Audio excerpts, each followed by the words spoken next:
se amplifica, ¿no? En biología celular probablemente les explicaron que esto será. Un ejemplo clásico es el AMP cíclico, por ejemplo, ¿no? Y ahí lo ven. La amplificación que genera, como ustedes notan, la cantidad que viene de nuestro inductor es baja, bastante baja, pero lo suficiente para activar justamente una mayor respuesta, ya en este caso intracelular, porque la señal viene de una célula hacia otra, entonces la señal se va, conecta a una nueva célula y de ahí despeja todo lo que ustedes ven acá. Y cada uno de estos, por ejemplo, la proteína acá, la enzima NN, todos se van a encargar de ¿qué? De realizar justamente más amplificación. Por eso se dice que es una cascada. Entonces ya ustedes estarán viendo que la mutación en cualquiera de ellos va a generar que esta amplificación sea cada vez menor y por ende un desarrollo inadecuado de la célula y del tejido como tal. Porque si la orden era, por ejemplo, que los amplificados sean para que se desarrolle la parte, no sé, del mesodermo, si esto no se da adecuadamente, no se va a desarrollar. No. Por eso que muchos abortos espontáneos probablemente se deben a esto, a una mala cascada, el organismo no se va a transformar como debe de ser en un ser humano, por lo menos en un embrión humano, y se desestabiliza, se desprende y se elimina. Inclusive, esto puede suceder antes de la implantación. Entonces, por último, ni siquiera hubo implantación, simplemente se va a verificar, ¿no? Y eso es un tema interesante mediante los conceptos de cuándo se origina la vida humana, porque para algunos contextos mencionan que tiene que haber una implantación, pero muchas veces ni siquiera hay implantación. ¿Qué tal? Pasen, ¿ya? Al no haber implantación, para algunas legislaturas de otros países consideran que nunca hubo un ser vivo, ¿no? Entonces, eso varía, ¿no? Entonces, un poco ya de la parte bioética, cómo definir, ¿no? El ejemplo más simple, más bonito y más adecuado es lo que estamos viendo acá. ¿Qué sería esto? ¿Qué es esto de acá? ¿Esto va a ser qué cosa? ADN, ¿cierto? Este es ADN. ¿Y qué estamos viendo acá? Estamos viendo acá que se produce un RNA mensajero, en este caso, digamos, del tipo A. Este va a ir a otra zona del ADN donde va a activar. Si estamos viendo el producto que llega acá, este es el factor de transcripción, como tal. ¿Y por qué se llama factor de transcripción? Por lo que ¿qué está haciendo? Está estimulando muy bien la transcripción, claro, del otro gen ahora. Entonces estamos viendo que la señal puede venir de una célula a otra, o puede ser dentro de la misma célula donde la señal se está dando, en este caso, ¿no? Porque el gen le va a decir. Y esto es importante para el contexto que nosotros llamamos diferenciación celular. Cuando hacemos una diferenciación celular, y ustedes ya saben que la célula ya no puede cambiar, se queda ahí, ¿no? Por ejemplo, el glóbulo rojo maduro tiene que haber perdido el núcleo sí o sí, ¿no? Para recién denominarlo un eritrocito maduro. Previamente será otro tipo de célula, ¿no? Y entonces, ¿por qué decimos cascada? Porque ahora este libera otra proteína, que sería otro factor de transcripción, que va a ir a otro gen en otra parte del ADN, donde va a estimular nuevamente la transcripción y así sucesivamente, ¿no? Entonces, y esa cascada no va a ser igual en todas las células. Por eso que se generan diferentes partes de nuestro cuerpo, ¿no? Desarrollan justamente, ¿no? Entonces, en etapa temprana, activación, y ya cuando hay bastante del producto también se inactiva, porque eso no puede ser eternamente. Si no, todas las células serían lo mismo, ¿cierto? Entonces, en algún momento dado dicen, oye, no, ya hay demasiado de este producto ahora, ese producto en exceso, ese exceso llega e inactiva la producción misma, no se autorregula. Y eso es lo extraordinario de cómo, o sea, sabemos que esto hace la célula, sabemos que el orden que va a tener es mediante activaciones, ¿no? Y eso es lo que nos lleva a pensar a veces por qué es que las células se pueden equivocar, y eso se explica mediante las mutaciones que se van a dar, ¿no? Porque como hemos aprendido todo lo que sucede induciendo una mutación, básicamente, ¿no? O dañando en este caso los embriones a propósito, ¿no? Por eso que los estudios en animales, si bien es cierto, muchas personas y muchas legislaciones ya lo están prohibiendo, en realidad seguirá siendo un uso adecuado para entenderlo. Hasta que tengamos las famosas supercomputadoras que puedan explicárnoslo sin tener que matar a un animal. Pero bueno, entonces, a nivel de genes, hablamos del factor de transcripción. Como es un factor de transcripción, puede tener un cofactor de transcripción y obviamente puede ser represor, activador o silenciador. ¿Cuál sería la diferencia entre ellos dos? que es lo que normalmente el alumno se confunde, y es confusionalmente porque casi es lo mismo. Una cosa yo digo, voy a reprimir y voy a silenciar. Entonces, ¿cómo yo hago la diferencia si al final en ninguno de los dos casos se va a expresar? La diferencia radica en que cuando hablamos de un silenciador es prácticamente para que ya jamás ese gen se transcriba. Mientras que el represor podría por un momento inactivarlo y después se va el represor y se vuelve a activar, ¿no? En cambio esto ya sí, ya nunca más en tu vida ese gen se va a transcribir. Entonces, si por ejemplo ya estamos transformando las células, hay ciertas proteínas para diferenciar entre un hepatocito y una neurona que ya no tienen que expresarse los dos. Entonces, ¿ahí qué vamos a hacer? Lo silenciamos. Como que lo suprimimos. Ya, completamente, pero sí, ya, todo para siempre. Desde ese momento, ese gen ya descansa. En cambio, el represor puede estar ahí reprimiendo la expresión, pero el represor se puede ir y otra vez se sigue expresando. O sea, va a ser regulado. El silenciamiento es ya se silencia para siempre. Ya. Porque recordemos, si todos los genes estuvieran activados al mismo tiempo, entonces no podríamos diferenciar un hepatocito de una neurona, ¿no? de una tejido de nada, pues todo sería lo mismo. Entonces tenemos que silenciar genes. Y se acordarán que lo vimos cuando hablamos del corpúsculo de Barr. Corpúsculo de Barr, ¿qué cosa era? Una forma de silenciar todo un cromosoma. O sea, todos esos genes ya no se van a expresar. Bueno, ya hay un pequeño porcentaje que se expresaba, ¿no? Entonces, eso es lo importante tener en cuenta. Entonces, el factor de transcripción se libera de justamente un gen que se encarga de transcribirlo. Y a nivel de las proteínas, los dominios eran las partes importantes de las proteínas para unirse. Dominio no es lo mismo a sitio activo, ¿sí? ¿Se acuerdan de eso? Sitio activo es el término específico que utilizamos en enzimas. Pero dominio es la zona de la proteína que es importante para su función biológica, que puede ser en este caso una activación. En castellano y de una manera más sencilla, si vemos aquí un ADN, vamos a ver que este es el gen, ¿ya? Entonces,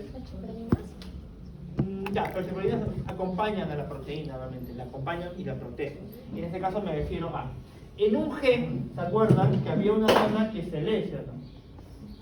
A esa gen le llamábamos el ORF, ¿no? Y teníamos una zona que se llama promotor, ¿se acuerdan?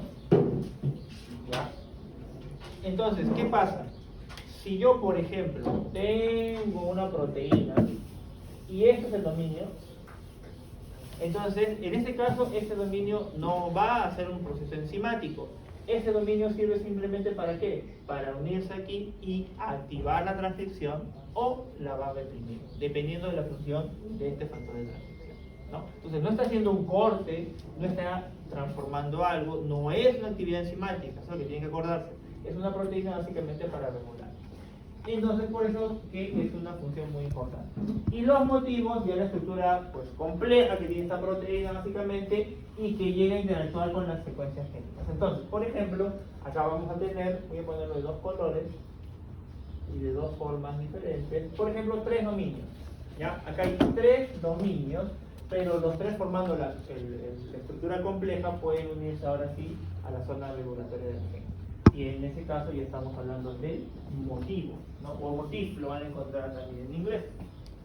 Por eso que acá ustedes van a ver básicamente que hélice, vuelta hélice, dedos de zinc o el de cremallera, que eso también lo vimos en las primeras semanas, más o menos cuando vimos las bases moleculares, ¿no? de ¿no? ¿Verdad? Bueno, ya pasa. Ya, entonces, eso tener en cuenta, ¿no? A nivel genético y a nivel proteína. ¿Okay? Entonces, en resumen, el factor de transcripción tiene su propio gen. Ese gen tiene que también expresarse. Si yo inactivo ese gen, ese factor de transcripción deja de producirse. Y su efecto también. Por eso que la imagen anterior, lo que estamos viendo es, si yo inactivo ya la producción de este factor de transcripción, esta cascada termina. Pero también lo puedo hacer a ese nivel, o lo puedo hacer a este nivel, dependiendo justamente de la célula y del tejido que vamos a diferenciar. ¿Ya? Ok. Y aquí está lo que les decía, ¿no? ¿Cómo se hacen estas estructuras regulatorias particularmente? Tenemos, por el primer lugar, las cremalleras de leucina, que le llaman cremalleras por la forma que tienen, ¿no? O sea, si ustedes ven, pareciera que fuera, ¿no? Un cierre, literal, ¿no? Una cremallera. ¿no? ¿Y por qué de leucina? Justamente porque ellas son las encargadas de darle esta forma como tal que tiene y los puntos de unión que va a tener al ADN, ¿no? Entonces, de esa manera, ellas al unirse pueden justamente activar o inactivar el gen. Es una forma muy específica en la cual nuestras células pues regulan justamente eso. Ahora, información bioquímica, pues, ¿no? Son hélices, como ustedes ven, full hélices, y gracias a la leucina se va a ver justamente que se puede dar de esa forma como tal. En cambio, los dedos del zinc tienen un nombre muy particular por dos motivos. En primer lugar, por la forma que tiene, y pues dice que son como dedos que se unen al ADN, ¿no? Básicamente. Y el zinc se encuentra acá, que creo que no se ve muy bien por el color. Acá está el zinc. El zinc hace que se generen estas como curvas, o como montañitas, y justamente se une al ADN. Y esto obviamente, este motivo que va a tener, se une al ADN y también lo puede activar o lo puede inactivar dependiendo de la función de ese dedo de zinc, ¿no? Y finalmente, tenemos el de hélice envuelta hélice, que como ustedes ven acá, este sería la hélice, acá hay una vuelta que da literal y la otra hélice. Y eso también se va a unir al ADN también como tal. Entonces son las diferentes formas en que las células regulan justamente la expresión, sea uno, como represores, como activadores o ya como silenciadores completamente, ¿no? Esto básicamente es lo más usual que vamos a ver, ¿no? Todo eso se le llama los homeodominios. Homeodominio es el término desde el punto de vista proteico, ya, las proteínas que se encargan de regular la expresión. Pero si nosotros lo vemos desde un punto de vista genético, de los genes que ven esta homeodominio, se le llama homeobox. Entonces, homeobox están relacionados con el gen y el homeodominio con la proteína. Si se dan cuenta, entonces lo que más nos interesa es el gen y la proteína. Profesor, y el ARN mensajero, obviamente se expresa el ARN mensajero porque es un gen y tiene que darse una proteína. Entonces digamos que siempre van a ver que se habla más de ellos dos que del ARN mensajero como tal. Y profesor, ¿por qué este dato de acá es importante? Porque se ha visto que este es un número constante que se va a dar siempre, de 180 pares de bases. 180 pares de bases que son la secuencia que se va a expresar. En este caso, si tenemos 180 pares de bases en el gen, para que se den cuenta, ¿cuántos aminoácidos habría? Aproximadamente. ¿Cuántos? 360. A ver. ¿Seguros? De nuevo, si el gen tiene 180 pares de bases, que es casi un estándar en todos los aminoácidos que se han demostrado, ¿cuántos aminoácidos promedio van a tener? Por eso tenemos que acordarnos qué cosa. Un nucleótido, ¿cuántas bases tiene? 3. Entonces, ¿cuántos aminoácidos tendría? Muy bien, ahí está bien, 180 entre 3. ¿Cuánto sería? 60, ¿no? Por eso que el tamaño de las homeodominio o las homeoproteínas es de 60 aminoácidos. Porque recuerdan que estamos hablando de la zona codificante. Obviamente hay una zona no codificante, ¿no? Que le va a dar el CAP y el polía, y eso no lo hemos mencionado porque no es lo que me interesa en este momento, sino lo que expresa en sí, ¿ya? Y como esto lo hemos encontrado de manera constante, por eso es que es fácil de decirlo. Porque aquí que no estoy... Ese número de 60 aminoácidos podría cambiar si hubiera splicing, por ejemplo. ¿Sí o no? Porque si hubiera splicing, hay intrones y exones que se van a perder. Perdón, los intrones se van a perder. Entonces, en este caso no, es prácticamente un producto completo, ¿ya? Entonces, es un dato que normalmente se menciona. ¿Y dónde estaba el plaje? Estaba acá, ¿no? Los 60 aminoácidos, que tienen sus propios dominios, obviamente, que se van a unir, en este caso, al ADN, basados en cualquiera de las tres estructuras mencionadas en la parte de aquí abajo, ¿no? Inclusive, estos datos han sido tan importantes que en su momento, dedos de zinc se utilizó para hacer lo que se llama terapia genética. Buscaban justamente con los dedos de zinc zonas muy específicas del ADN, ¿no? Pero pues son relativamente complicados de hacer, caros, y bueno, salieron otros métodos un poco más económicos, ¿no? Muy bien, entonces resumiendo, acá tenemos una estructura primaria en la cual tenemos hélices alfa, láminas o hoja beta plegada, como les han enseñado ustedes en biología. Estos como tal van a generar un motivo, ¿no? Y estos pueden generar superestructuras, ¿no? Mucho mayores. ¿Qué es lo que estudiamos nosotros en bioquímica, ¿no? estructura terciaria y cuaternaria de las proteínas dependiendo de la complejidad de la misma. Entonces, ¿qué es importante acá? El aumento en la complejidad de la estructura tridimensional va a dar un mayor, digamos, explicación de su función, ¿no? En este caso. Y si es más compleja la estructura tridimensional, cualquier alteración en la expresión obviamente de la proteína va a generar obviamente una disfunción. Que eso también lo hemos visto en la evaluación del metabolismo. Yo les dije, ¿no? Yo tengo un gen y cualquier mutación que pueda generar un déficit en su expresión o una mala expresión o no expresión, obviamente desencadena en la no regulación, en este caso del desarrollo embrionario, ¿no?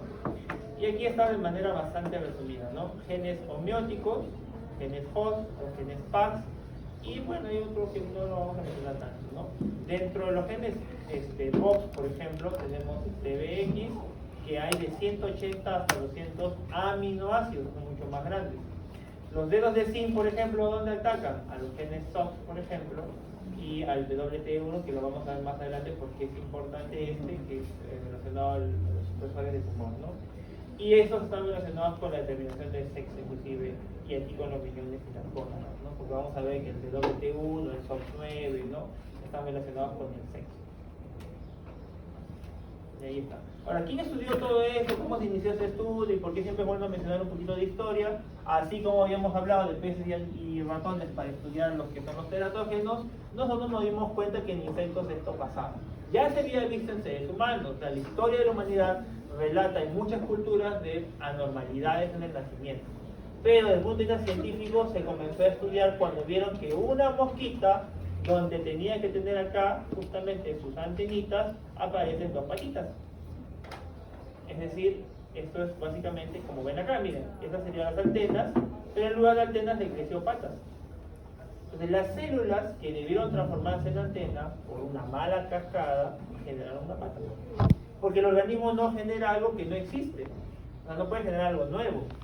Va a tener que copiar o hacer algo que simplemente no debió. Inclusive van a ver que en algunos casos en las patas de las moscas aparecen los ojos. ¿Por qué? Porque en lugar de esas células desarrollarse como pata completamente, las células de los ojos se activaron y se formaron ahí. O sea, en este caso no se puede crear algo nuevo, no es que va a existir un nuevo órgano o tejido, tiene que ser de algo que está en los genes, ¿no? Y de ahí llamó la atención de los investigadores y comenzaron a ver el desarrollo embrionario de las moscas, que es bastante más sencillo de hacer que la de un ser humano, obviamente, y después molecularmente se dieron cuenta que había una relación. Acá tenemos otro, por ejemplo, miren.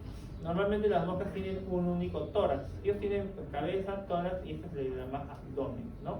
En este caso que vimos, miren, acá hay dos tórax.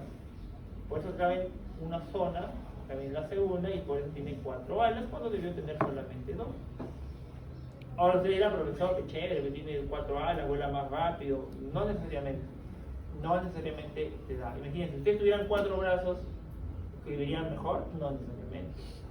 Eso es algo que evolutivamente, si bien es cierto, si ellos se reproducen y aumentan su población, habría que ver si son, pues, obviamente aptos para vivir, ¿no? Y acá está lo de la antena, miren. Y acá está la patita, miren. Miren cómo son las antenitas, ¿no? Creo que se han visto alguna vez una mosquita, ¿no? Entonces imagínense y ves su patita, ¿no? Imagínense, ¿no? Un día estás ahí comiendo, ves la mosca y ves que su antena para eso mueve. Esa es una mutación. Y esa es una mutación natural, no ha sido inducida. Ahora, después lo inducimos, obviamente, pero esto lo vieron de manera natural. ¿Y quién más hizo eso? Morgan, ¿no? Porque vamos a trabajar todo con los órganos. Ok, entonces, genes host. Expresión, ahí está. Orden de los genes de manera consecutiva. ¿Por qué dice lineal? Para los que llegaron un poquito tarde, dijimos que va a haber una cascada así, literal, hacia una sola dirección. A eso le decimos justamente expresión lineal. Entonces, hay que tener en cuenta eso. Genes que van a tener que decir temprano y posteriormente en qué momento se van a expresar. Es prácticamente lo que se inicia el desarrollo embrionario, ¿no? ¿Cómo se definen? Básicamente los genes que van a dar forma al cuerpo y que se encuentran en posición básicamente para decir que va a ser la cabeza, todo de nuestro tórax, abdomen y extremidades como tal, ¿no? Interacción con el ADN, acá les decía, miren, en este caso salen 71 aminoácidos, porque no es exactamente 60 necesariamente, ¿no? 61 aminoácidos, 3 alfa hélices que se van a unir y con 2 vueltas en este caso, ¿no? ¿Y cuál es su función? Desarrollo embrionario de las somitas. ¿Se acuerdan cuáles son las somitas, no? Sí, lo de acá, ¿no? ¿no? Perfecto, lo que daría después posteriormente a todo lo que es la columna y los músculos adyacentes. Y la organogénesis. Por eso que en el caso de la mosquita se duplicó, pues, ¿no? Hubo un mal desarrollo y se duplica. Y bueno, localización de los órganos a lo largo del eje antero-posterior, ¿no? Que denomina mejor que yo. Genera línea central y guía para otras estructuras. Por eso que esta es la primera de los genes que se estudian en el desarrollo embrionario, ¿no? Y como les dije, lo primero que hicimos fue estudiar en las moscas. Y nos vimos en la sorpresa que las moscas tenían mucha relevancia con los mamíferos. Porque el ratoncito por excelencia ha sido el mamífero estudiado junto con el conejo y ya después los primates con nosotros, ¿no? Y miren, estos genes que ven de color rojo se encuentran justamente tanto en la mosca como en nosotros. Pero la mosca, profesor, es un invertebrado, es un insecto. O sea, yo soy un ser humano, evolutivamente bastante distante. Esto demuestra que los genes de la caja Box son genes conservados. ¿Conservados por qué? Porque te explica justamente todo lo que es la distribución del organismo. Solo que en el caso de la mosca genera, pues obviamente una mosca, en el caso del ratón, al ratoncito, y en el caso de nosotros, un ser humano. Pero miren, ahí estamos. Inclusive los nombres de los genes inicialmente tenían los mismos nombres que en el insecto. Después ya fueron bautizados con nuevos nombres. Profesor, pero yo veo que no es igual exactamente todos. Porque si ustedes analizan el HOX1, miren, todas los dominios que tiene acá. Cada vez es un dominio. Pero el HOX2 no tiene todos, falta acá. El HOX3 falta acá. El HOX4 le falta acá. Porque justamente son ya las variaciones. En cambio en el insecto, miren, es más constante. En cambio ya en los mamíferos, seres obviamente mucho más diferentes que ellos, tiene que haber diferencias, porque si no seríamos moscas. Si fuéramos exactamente igual, seríamos moscas, imaginen. Y estaríamos hablando tal vez que los mutantes eran los ratones, no las moscas, porque sería un mundo bizarro, ¿no? En este caso. Pero los seres humanos, y en particular lo estudiamos en los mamíferos, estos nombres fueron bautizados en los ratones. Y como nosotros tenemos lo mismo prácticamente, nos bautizaron con lo mismo, ¿no? Entonces acá vemos la variabilidad de la caja Box, o Box en este caso, 1, 2 y 3. Bueno, muy bien. Visto de otra manera, aquí está, ¿no? Tenemos igual acá los dominios, HOX A, HOX B, HOX C y HOX D sería el equivalente al 1, 2, 3 y 4 que se vio en el animal. Porque al ser humano al final le encanta ser diferente, ¿no? A los animales y lo vuelven a bautizar con simplemente una letra para no decir que estamos hablando de animales. Y todo lo que ustedes ven acá son los diferentes dominios. Ese es el del insecto. Entonces, profesor, acá ya veo que no es tan igual. No, pues no somos iguales, pero hay muchos que sí son bastante parecidos, ¿no? Entonces, de ahí nace justamente el estudio que saltamos de la mosca y ahora al ser humano. Estos colores que ustedes ven acá están representados en la zona en la cual ellos van a aumentar su expresión para justamente diferenciar la columna y las extremidades en este caso. Pero ¿qué sería en el caso de los genes HOX, pero en los primates? ¿Con nosotros? Ajá. Claro, o sea, es básicamente el patrón es muy similar. Pero la diferencia, vamos a ver más adelante, es también porque recuerden que ellos tienen 2 cromosomas de más. Tienen una extra información. Que bueno, es discutido que nosotros tenemos menos porque hemos fusionado cromosomas, ¿no? Pero ya se trata de eso. Entonces, ¿qué pasa acá? Vamos a distribuir 8 genes HOX en un único mosquita de la fruta que es la drosófila. Pero en el caso de nosotros, 39 HOX en complejos de 4. O sea, en el caso de la mosca son 8 genes, en el caso somos 39 genes. Y por eso es la mayor complejidad y en este caso variabilidad que vamos a tener. Por eso que el diagrama trata de representar un poco eso, ¿no? ¿Y dónde están esos? Cuenten acá, pues 2, 4, 6, 8. Acá están los 8 genes. Si sumamos todos estos, por ejemplo, a ver, si me han entendido, para la formación de las extremidades dentro de cada gen HOX, ¿cuáles son los que más aumentan? Buscamos el color anaranjado, ¿no? Ellos 4. Buscamos el color verde, hasta de esos 3. El color medio rosado. O sea, ellos son los que más se van a expresar y son los que toman la batuta justamente para decirlo. Entonces ya saben ustedes, profesor, si hacemos una mutación inducida a este nivel, entonces no se desarrolla la mano. Si yo hago la mutación a ese nivel, no se desarrolla el antebrazo. Entonces lo que va a pasar es que la mano casi se fusiona con el cuerpo. Y así sucesivamente. Y eso fue lo que hicimos con los ratones. A los ratones los mutábamos para ver qué pasaba. Y explicabas también el tema de la talidomida, que fue un tema accidental, ¿ya? ¿Hasta acá vamos bien? Sí, básicamente es una comparación y estamos viendo la complejidad según el número de genes. Profesor, ¿me tengo que memorizar todos los genes para el examen? Pues no hay que memorizarlo. Tienes que entender que si yo te pongo la misma imagen, claro, que saco ahora sí la drosófila y saco el dato de arriba, y yo te puedo decir, ¿no? Si yo muto aquí, señale usted, porque también es impreso, recuerden, señale dónde se va a mutar. Y eso obviamente sale por el color, bastante sencillo en realidad, no es tan complicado. Pero lo que sí tienes que saber es la complejidad propia que tiene el ser humano. Ahora, ¿cuál es el eje próximo distal, chicos? Ustedes que dominan más que yo, anatomía. ¿Cuál es el eje próximo distal? A ver, ¿quién aprobó anatomía o fisiología? No sé cómo le llaman acá. A ver, ¿quiénes ya están ahí? ¿Cuál es el eje anteroposterior? Que es para los caudales, ese es más fácil, probablemente, ¿no? ¿Cuál es el eje dorsoventral? Es también bastante fácil. ¿Sí, no? Sí, ¿no? Ya. ¿Por qué es importante que recuerden los ejes? Porque van a ser alterados según la señal molecular. Entonces miren que acá el grupo de los FG son los que alteran más ejes. El grupo de los Sony Headshot, que nace justamente de un videojuego llamado Sony, el anteroposterior cefalocaudal. Y lo que yo les decía del WNT y el M1 para el dorsoventral. O sea, son diferentes señales moleculares para los diferentes ejes. Profesor, ¿y podríamos alterar todos al mismo tiempo? Obviamente que sí, no pueden mutarlos, pero el caso en este individuo pues sería desastroso. Profesor, y tengo que memorizarme esta parte. Ok, ácido retinoico y los genes jóvenes. El ácido retinoico, ¿para qué sirve? Para formar las extremidades. Es decir, emite señales para la formación de extremidades. La expresión de los genes que contienen homeobos siguen un patrón bien definido. Eso es lo que hemos mencionado hace un momento. Ese patrón está explicadito acá bien bonito con colores, ¿no? Para ver justamente la producción de extremidades. Entonces, en algunos casos, ¿qué va a pasar? Mutaciones en la expresión de esos genes y por ende alteración en la expresión como tal, ¿no? ¿Y por qué vamos a poder evitar esto si es que se trata con ácido retinoico? Lamentablemente el exceso o el déficit de ácido retinoico va a tener un importante efecto en los genes, ¿no? Por ejemplo, ratas preñadas expuestas a ácido retinoico en el 10º día de gestación. Aquí estamos viendo lo que les decía, hay que matar a la hembra, hay que hacerle un aborto, sacarle a todos los ratoncitos y ver lo que está pasando, ¿no? Por ejemplo, aquí en este caso usted dirá, pero eso es normal, pues en realidad no. Aquí estamos viendo justamente, ¿no?, que se está dando anormalidades en el crecimiento de la parte cefálica de los ratoncitos, ¿no?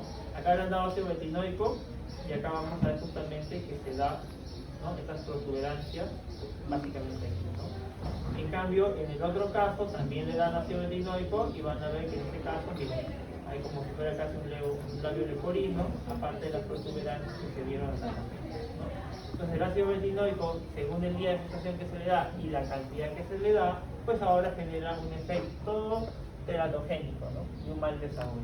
Entonces ya tenemos por un lado la telinomida y ahora tenemos, por ejemplo, otro que es el ácido retinoico y también les dice que había uno que se llamaba ciclofosfamida que se da en algunos mensajes.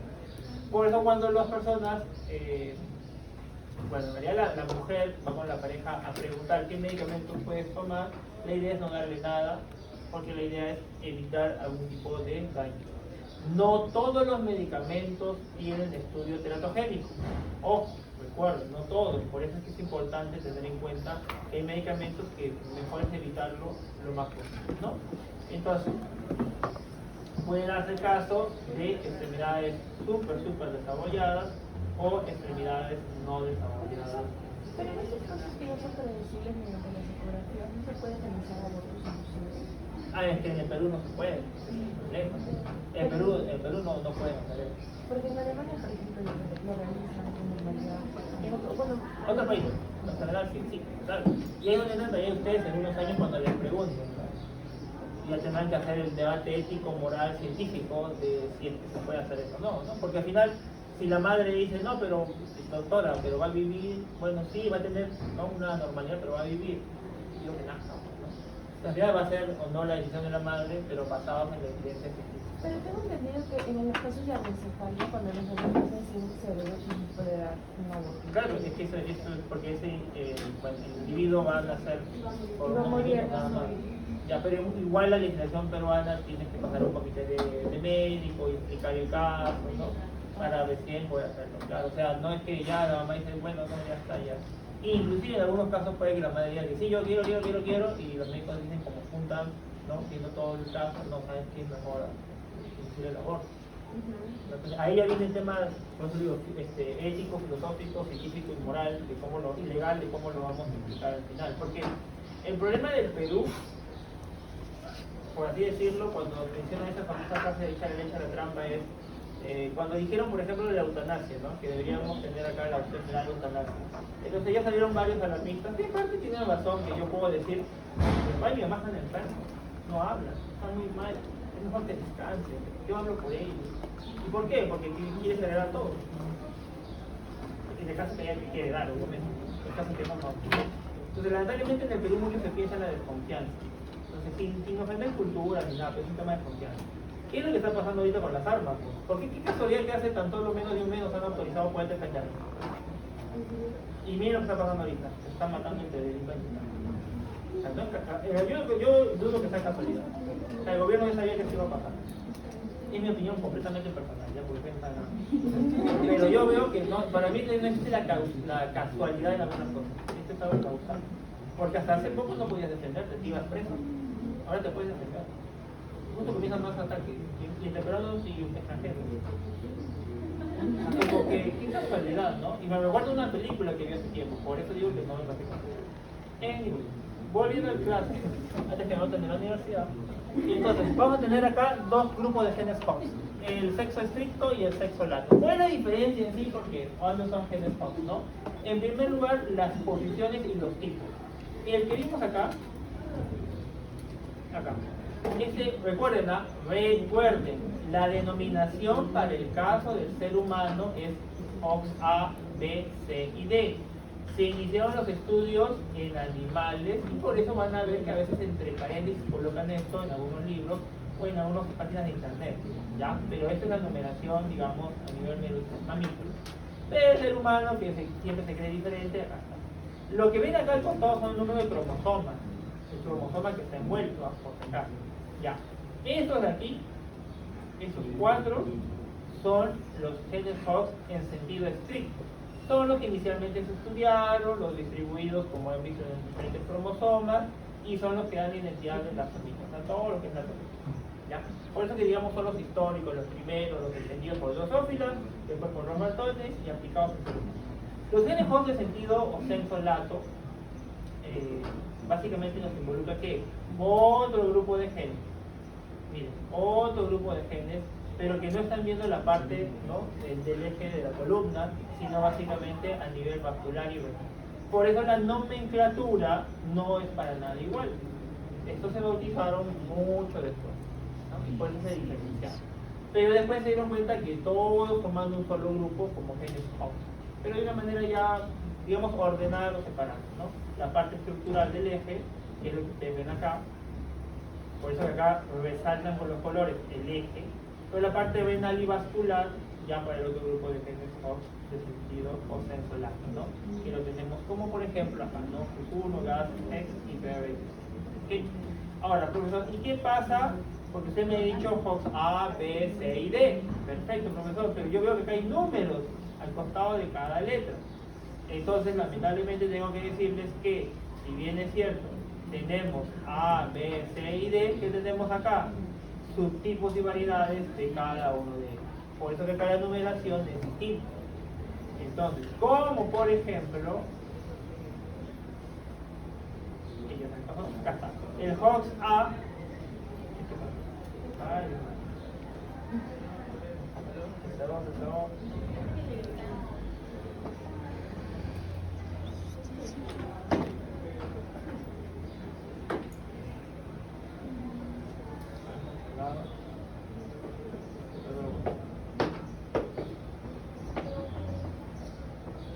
ya, entonces acá está de nuevo, ¿no? El Entonces es host A9 relacionado a qué? ¿Qué significa angiogénesis? Generación de nuevos vasos. ¿De? Vasos. Vasos, ¿se dan cuenta? Pues también estamos hablando. Entonces, por eso que aquí yo les decía que va a haber una variabilidad y qué tipo de genes se van a expresar específicamente según su función en un momento determinado, ¿no? Otro, host B3 y host D3 también están con la angiogénesis y la diferencia de células endoteliales, ¿no? Y así sucesivamente para cada. Este en particular es interesante, el factor de crecimiento de los fibroblastos, también genera enfermedades, Entonces, hay varios de ellos que ustedes van a encontrar en la literatura científica qué enfermedades son. Acá tenemos, miren, ¿cuántos dedos hay? Sin polidactilia, ¿no? Básicamente. En este caso del host D3. El host 6 desarrollo de 7 vértebras torácicas, ¿no? En este caso. O sea, son las mutaciones las que van a generar en este caso diferentes anormalidades. ¿No? Hola. Ya, pausa hasta acá y continuamos con genes PAS, ¿ya? O sea, ya dejamos de lado los hosts, hablamos de los PAS, por eso voy a hacer una pausa, ¿ya? 5 minutos para que se paren, vayan al baño.